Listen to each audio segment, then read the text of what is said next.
Hello guys, आज हम class 8 का chapter number 8 cell structure and their functions पढ़ने वाले हैं। तो बिना किसी देरी के इस चैप्टर को हम स्टार्ट करते हैं। मैं अपना पेन चेंज के लिए तो पेन अब थोड़ा ज़्यादा डार्क हो गया। चलो अब ठीक है। तो एक सेकेंड, अब ठीक है। तो हमारा क्लास 8 का chapter number 8 cell structure and their functions पढ़ने वाले हैं। तो बिना किसी तरीके से स्टार्ट करते हैं। और हमारे चैनल रेडी फॉर स्टडी को प्लीज़ सब्सक्राइब कर लीजिए, क्योंकि इसमें आपके एजुकेशन के रिलेटेड बहुत सारे काम की वीडियोस आती रहती है। सेल्स क्या होते हैं? सेल्स होते हैं structural unit of an organ. ये cell structural unit of an organ. एक ऑर्गन का स्ट्रक्चरल यूनिट जो होता है वो सेल कहलाता है। ठीक, मैं पे इसे हाईलाइट कर देता हूँ। Structural unit is called cell. ठीक है, ये देख सकते हैं आप। ठीक है, डिस्कवरी ऑफ सेल। सेल की डिस्कवरी भी तो हुई होगी। सेल की डिस्कवरी के बारे में बता दूँ? इतना पढ़ने से अच्छा मैं एक के बारे में बता देता हूँ। क्या हुआ था फिगर से ही। ठीक है, आपको समझ में भी अच्छे से आ जाएगा। एक ना रॉबर्ट हुक नाम के एक साइंटिस्ट थे। कि क्या नाम था उनका? रॉबर्ट हुक ने एक क्या बोलते हैं, कॉक क्या होता है जो बियर की अपनी बोतल देखी होगी, उसमें लकड़ी का ढक्कन वगैरह होता है। लकड़ी का ढक्कन कुछ इस साइड, कुछ इस तरीके का होता है लकड़ी का ढक्कन। उसी को कॉक कहते हैं। उसे जब उन्होंने माइक्रोस्कोप से देखा तब उन्हें छोटे छोटे ऐसे ऐसे पार्टिकल्स दिखे जो उसे पूरा बना रहे थे। तो फिर उन्हीं को उसने सेल का नाम दे दिया। कि इसका नाम दे दिया, सेल का नाम दे दिया। किसने? रॉबर्ट हुक ने। और विच ईयर यहाँ पे ईयर भी बताया गया। ईयर 1665 में दिया था। ठीक है, ये तो आपको एमसीक्यू में पूछा जा सकता है कि किसने डिस्कवर किया था, कब किया था, किसके जरिए किया था। अब दी सेल पढ़ना मैंने बताया। स्ट्रक्चरल यूनिट, बेसिक और स्ट्रक्चरल यूनिट होता है उसे सेल कहा जाता है। ठीक, बेसिक और स्ट्रक्चरल यूनिट, ये भी हमारे मेन पॉइंट ऐसे हाईलाइट कर दे रहा हूँ। Basic, structural units. ठीक है, ये दोनों हमारे सेल की डेफिनेशन में आ जाएंगे। इसके एग्जांपल है सेल का कि अगर हम एक दीवार को घर बिल्डिंग बना रहे हैं तो फिर उसमें ईंटें। उसी तरह ईंटें हमारे बॉडी को बनाने के लिए, किसी ऑर्गन को बनाने के लिए जो ईंटें रहती है उन्हें सेल कहा जाता है। वो बहुत छोटे होते हैं, माइक्रोस्कोपिक होते हैं। मतलब उन्हें बस हम माइक्रोस्कोप से ही देख सकते हैं। नॉन लिविंग काम और वो सब टांस को भी बताती है, सभी सब टांस को। ठीक, जैसे कि यहाँ पर एग्जांपल दिया, एक ब्रिक की बॉल है और एक ऑनियन की पील है। ऑनियन की पील मतलब ऑनियन का छिलका।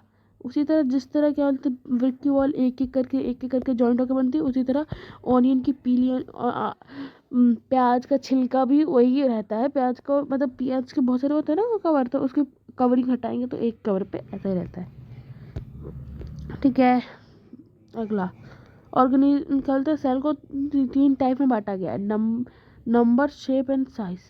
चलो मैं पढ़ा देता हूँ जल्दी से आपको। यहाँ पे हमें दिया गया है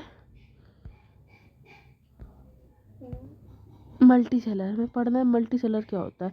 organism made for more than one cell are called multicellular. जो ऑर्गेनिज्म एक सेल से ज़्यादा से बने होते हैं उन्हें मल्टी सेलर कहते हैं। क्या कहते हैं? Multi cellular. यहाँ पे मैं बताइएगा, ये भी पूछा डिस्क्राइब कर। अगर आपको क्वेश्चन में पूछा डिस्क्राइब करो एक नंबर का, तो आपको इस तरह लिखना है, multi is equals to many cells, cell. और सेलर का मतलब सेल, मल्टी का मतलब मैनी, सेल का मतलब सेल। ठीक है, और जो सिंगल सेल कौन से होते हैं? यूनिसेलर वाले जो होते हैं उन्हें सिंगल सेलर कहा जाता है। ये और ये सेम में है। क्या है? सेम है। सिंगल सेल यानी बस एक सेल हो, वन सेल। यहाँ पर भी है। एक सेकंड में पहले मैं डालूँ इसे, मैं आपको बता देता हूँ। इसकी डेफिनेशन पे हाईलाइट कर देता हूँ। ठीक है, the single cell organism are called unicellular. और ये इसकी डिस्क्राइब करने के लिए बोले तो ये। ठीक है, यहाँ पे एग्जांपल दिया गया जैसे सिंगल सेल के, अमीबा और पैरामिनिकम। ठीक है, अमीबा सिंगल सेल्ड होता है। नंबर ऑफ सेल्स पे हमने समझ लिया। अब अगला देख लेते हैं, शेप ऑफ सेल। सेल के शेप में क्या होता है? एक सेकेंड, इसमें मेन ये क्या हो गया, कोई बात नहीं। चलो, जो मेन पॉइंट है ना वो मैं आपको ढूंढ के बता दे रहा हूँ।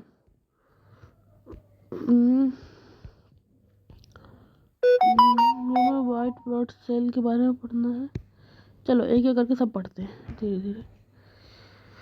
Refers to figure 8.3. How do you define the shape of amoeba? In the figure, you may say that the shape appears irregular. Erect amoeba has definite shape, unlike an other organism. The kept on the changing its shape, observing the projections. हाँ देखो, इसमें बताएगा ये class 7 में हमने पढ़ा होगा amoeba के अंदर के पार्टों का। जो जिस पार्ट में अपना खाना रखता है ना, खाना डाइजेशन होता है, उसे कहते हैं सूडोपीडिया। सूडोपीडिया क्या कहते हैं? सूडोपीडिया, यहाँ पे लिखा है सूडोपीडिया, ठीक है, सूडोपीडिया कहते हैं। यहाँ पे उसका मतलब डिस्क्राइब करने कैसे करना है। सूडो का मतलब फॉल्स, जो ये खाना खाता है वो फॉल्स फीट के द्वारा खाता है, और पीडिया का मतलब होता है फीट, फॉल्स फीट, ठीक है। अब आगे देख लेते हैं क्या होता है। जो अमीबा होता है ना, वो अपनी शेप ना चेंज करते रहता है, हमेशा हमेशा अपनी शेप चेंज करता है, उसकी कोई डिफिनेट शेप नहीं होती। अभी मैं कुछ पढ़ना है सेल्स के बारे में। White blood cell, WBC, white blood cell होता है इन ह्यूमन वाइट। एक सेकेंड, कुछ ज़्यादा हो रहा है, ठीक है। White blood cell WBC in human blood is another example of a single cell which can change its shape. What will WBC cell? Amoeba is a full fluid organism capable of independent। सच में white blood cell के बारे में बताया, जो human के अंदर होते हैं। कभी आपने देखा होगा कि हमारे तो कि फिल्मों में कहीं पे दिखाया जाता है, या फिर डॉक्टर के जहाँ पे देखा होगा पोस्टर होते हैं जहाँ पे रेड वाले सेल भी होते हैं, वाइट वाले भी सेल होते हैं, जो कि ट्रांसफ़र कर रहे थे, मतलब जा रहे होते हैं, इधर से ट्रांसफ़र कर रहे होते हैं, ठीक है। कभी कोई दवाई खाली किसी ने फिल्मों में देखा होगा आपने, वाइट और रेड कलर के होते हैं, तो उन्हें वाइट ब्लड सेल कहा जाता है। और ये अपना शेप बदलते रहते हैं। ये अगर ये बड़े होंगे तो हमारे बॉडी के सेल बड़े होंगे, तो हम बड़े होंगे। और फिर इसी के साथ साथ हमारा अगला है, what shape would you exit organism that is million of. और बस ये यहाँ पर है। और इसके बाद तो फिर आगे हम पढ़ लेते हैं। जनरली सेलर अराउंड स्फेरिकल, यहाँ पे RBC, रेड ब्लड सेल के बारे में बात की जा रही है। RBC, ये RBC हमारे ब्लड की जो सेल होते हैं वो कुछ इस तरह के दिखते हैं। हमारे ब्लड के सेल्स होते हैं इस तरह के दिखते हैं, देख सकते हो आप। और ये भी सिंगल सेलर होते हैं, मतलब यूनिसेलर होते हैं। यूनि का मतलब वन, और नहीं, मल्टी सेलर नहीं होते ये। और जो हमारे मसल्स के सेल होते हैं वो ऐसे होते हैं, स्प्लैंड, यहाँ पे लिखा होगा Esplanade shaped muscle cells, Esplanade होते हैं। और ये हमारे नर्व्स के सेल होते हैं, नर्व, ठीक है। नसों के सेल होते हैं, हिंदी में बोलो तो नस। साइज ऑफ सेल, हाँ इसमें आएगा, शेप वाला हमने पढ़ लिया, साइज इसमें आएगा। जो मैं आपको जो सबसे छोटा सेल पाया गया है सेल का, आपको बस दो चीज़ें जाननी है। Smallest cell is 0.1 to 0.5 micrometer, ठीक है। वो भी एक बैक्टीरिया का सेल था। 0.1 to 0.5 माइक्रोमीटर याद रखने की बात है। और सबसे बड़ा है हमारा, मैं हाईलाइट कर देता हूँ इन्हें, the smallest cell is in a bacteria, ठीक है। ठीक है, अब बोला अगले को, सॉरी इससे अलग कलर यूज कर लेता हूँ थोड़ा। द लार्जेस्ट सेल इज, जो लार्जेस्ट सेल पाया गया वो ऑस्ट्रिच के अंडे का था। किसका था? ऑस्ट्रिच के एग का। 170 mm इंटू 130 mm के बराबर था वो सेल। तो बस आपको यही चीज़ें याद रखनी है इसमें। अगला है cell structure and their functions. इसमें हमें टिश्यूज़ पढ़ना है, मेन यही है। टिश्यूज़ होता है जो बहुत सारे सेल आपस में मिलके क्या बोलते हैं, काम करते हैं किसी एक पर्टिकुलर एक स्पेसिफिक पार्ट को चलाने के लिए, तो उसे टिश्यू कहा जाता है। ईच ऑर्गन इज, बहुत सारे सेल मिलके क्या बोलते हैं उसके लिए काम करते हैं, कोई ऑर्गन चला। जैसे हमारा हाथ काम करता है किस तरह, बहुत सारे सेल्स है हमारे हाथ में, वो सब मिलते हैं तब हमारा हाथ जो है काम करता है। तो ये भी क्या हो गया, एक टाइप का टिश्यू हो गया हमारा हाथ। पार्ट्स ऑफ सेल के पार्ट्स के बारे में पढ़ना है हमें। चलिए, सेल मेम्ब्रेन्स क्या होता है? The basic compound of cell membranes, cytoplasm and nuclear. The cytoplasm and nucleus enclosed 8.7 figure है। फिगर में अच्छी तरह समझ में आ जाएगा हमें। एक सेकेंड, 8.7 8.7 ये नहीं है, ये नहीं है। सेल मेम्ब्रेन्स होता है called cell with cell membranes are called plasma membranes. Cell membranes होता है जो कि ना आपको पहले पढ़ना पड़ेगा पूरे सेल के बारे में जानकारी। ये होता है हमारा बीच में जो होता है इसे कहते हैं न्यूक्लियर। और ये जो जेली लाइक सब्सटेंस होता है इसे कहते हैं सॉरी यहाँ पे जगह नहीं थी, एक सेकंड, ओह मुर्चा। ये सेल है हमारा, ये जो बीच में इसे न्यूक्लियर कहते हैं। और ये जो जेली लाइक सब्सटेंस है उन्हें काइटोप्लाज्म कहते हैं, ठीक, काइटोप्लाज्म कहते हैं। और ये जो यहाँ पे बाउंड्री दिख रही है इसे कहते हैं सेल मेम्ब्रेन्स। क्या कहते हैं? सेल मेम्ब्रेन्स कहते हैं या फिर प्लाज्मा मेम्ब्रेन्स कहते हैं, ठीक। और ये जो है ना क्या बोलते हैं, सेल को दूसरे सेल से क्या बोलते हैं, सेल को ना दूसरे सेल से मिलने से रोकता है। जैसे यहाँ पे लिखा होगा separate cell from one other cell, ठीक है, इसका काम यही है। आगे देख लेते हैं अगला क्या है हमारा ब्रो, देख लेते हैं। ये रहा, हमें सेल मेम्ब्रेन्स मैंने आपको बता दिया कि बाउंड्री होती है, और न्यूक्लियस मैंने आपको बता दिया कि जो बीच में होता है, सेंटर में होता है जनरली। ये इसकी न्यूक्लियस है इसके, और ये इसका काइटोप्लाज्म है। और ये जो ये लाइन वाइन दिख रही है ना, ये इसका है सेल मेम्ब्रेन्स, ठीक है। आगे काइटोप्लाज्म क्या होता है? Between the nuclear and the cell membranes is called काइटोप्लाज्म।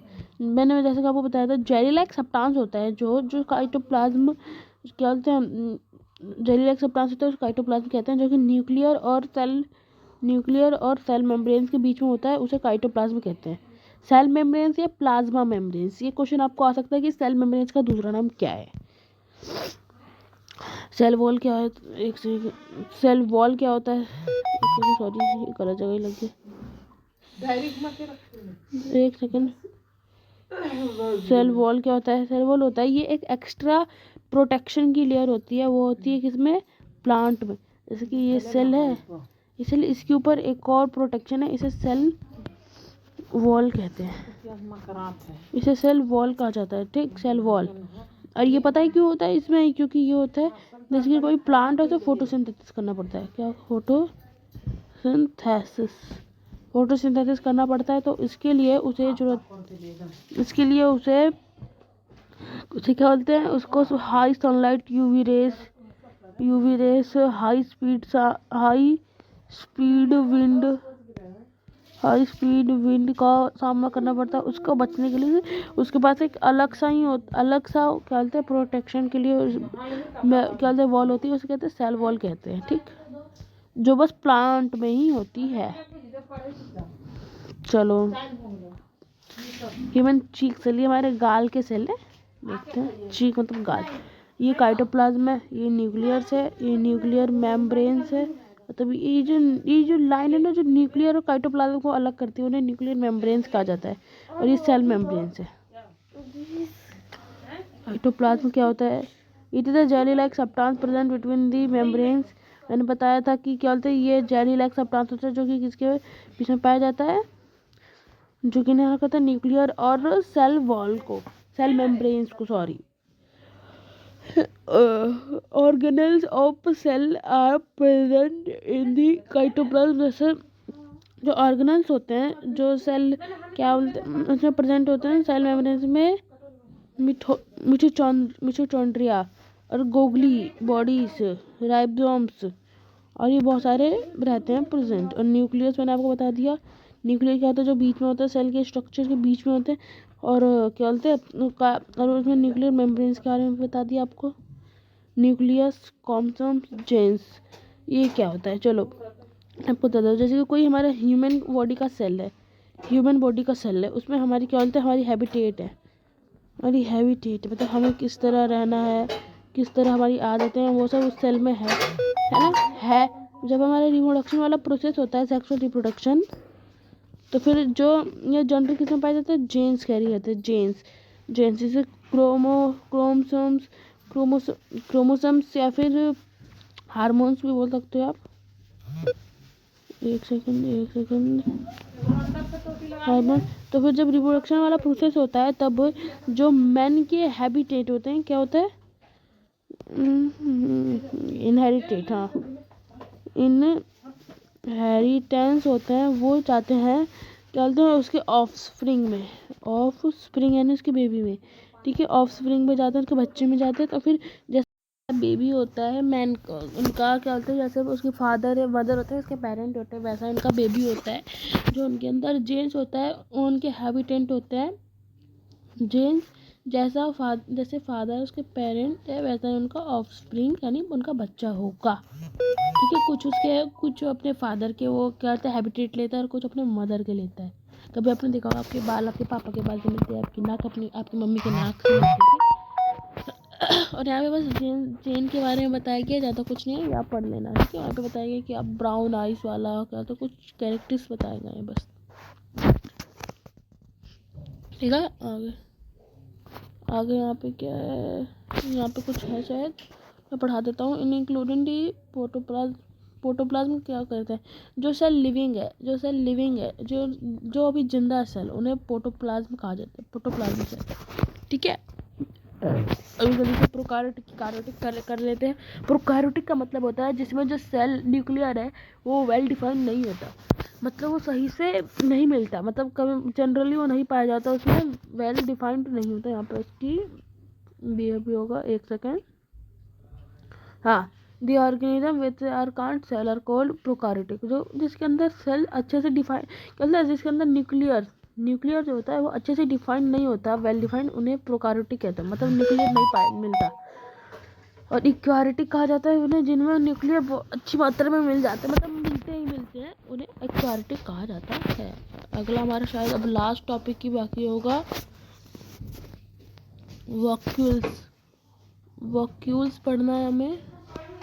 तो वॉक्यूल्स क्या होता है, did you notice blank structure in the cytoplasm is called vacuole, जो हमारा क्या बोलते हैं इसकी स्टोरेज की तरह होता है, ये अनइवन शेप्स में होता है, ये इस तरह होता है, जैसे कि यहाँ पर ये है क्या, न्यूक्लियर है, काइटोप्लाज्म में बबल्स से फूलने लगते हैं, बबल्स से, उन्हें ही वॉक्यूल्स कहा जाता है। अगला है प्लासाइड, जो क्या प्लासाइड्स क्या होता है, वो सेल्स होते हैं जो कलरफुल होते हैं, क्या होते हैं,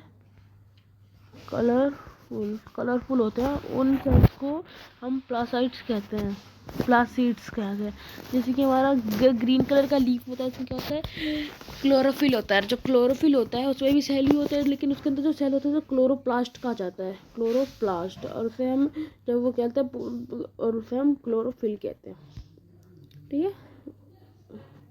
वैसे उस सेल का नाम क्लोरोप्लास्ट है क्योंकि वो प्लासीड से बना है, इसीलिए, ठीक। Comparison of plant and animal cell, plant और एनिमल सेल का कंपैरिजन हो रहा है यहाँ पे। ये है हमारा प्लांट सेल में एक एक्स्ट्रा बॉल रहती है, इसमें कोई वॉल नहीं होती, वही सब कुछ सेम होता है, बस एक एक्स्ट्रा बॉल आ जाती है, सेल वॉल, ठीक है। क्रोमोप्लास्ट होता है वही सेल वॉल, ठीक है। बस तो आज का आपका ये चैप्टर ख़त्म हो गया होगा, आखिर मैं आशा करता हूँ आपको ये सही से समझ में आएगा। अगर इसमें से कुछ डाउट हो तो प्लीज़ बताइएगा, मैं आपके लिए मतलब जल्दी और अच्छी सी वीडियो बनाने का ट्राई करूँगा। तो thank you and please like and subscribe this channel, thank you, देख देता हूँ, थैंक यू। दोबारा मिलेंगे अगले वीडियो में मिलेंगे।